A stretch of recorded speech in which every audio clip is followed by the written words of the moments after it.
د شیطان نه که بچ کېده غواړې زه درته یو څو لنډې لارې ښیم لنډې او تفصیل بیا په خپله موقع کې کېږي اولنۍ اعوذ بالله من الشیطان الرجیم ویل په دې سره به الله تا ساتي د شیطان دویمه طریقه قراءة المعوذتین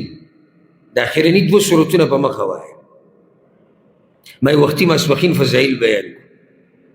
درېیمه طریقه آیت الکرسي وایه کله چې وده کېږي که نه آیت الکرسي وایه رسول سلم وایي د سهاره پورې به شیطان نږدې نه درځي څلورمه طریقه د سورة البقره تلاوت کوه حدیث کې راځي رسول سلم وایي په کوم کور کې چې د سورې بقرې تلاوت کېږي هغه کور ته شیطان دننه نه راځي شپږمه طریقه پنځمه طریقه د سورې بقرې د اخرني آیتونه وایه من قرأ الآیتین من آخر سورة البقره في لیله کفتاه چا چې دا دوه آیتونه ووایي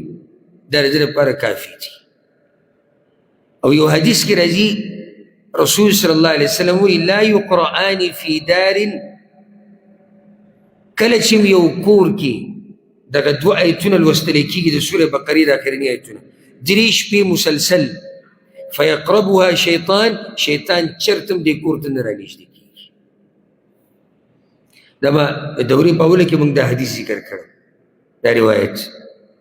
امام ترمذي رحمه الله دا روایت راوړی شپږمه طریقه دا ده شپږمه طریقه د سورة غافر د اولني درې آیتونه لوستل د سورة غافر اولني درې آیتونه لوستل اومه طریقه دا ده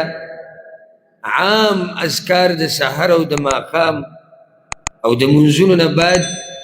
اذکار د دې اهتمام کول رب العزت به تا ساتي د څه نه د شیطان نه او د شیطان د شر نه او د هغه د وسوسو دا ما مختصر یو څو طریقې ذکر کړي نور چې تفصیلي سړی خبره کوي نو ډېر تفصیل پکې کېدی شي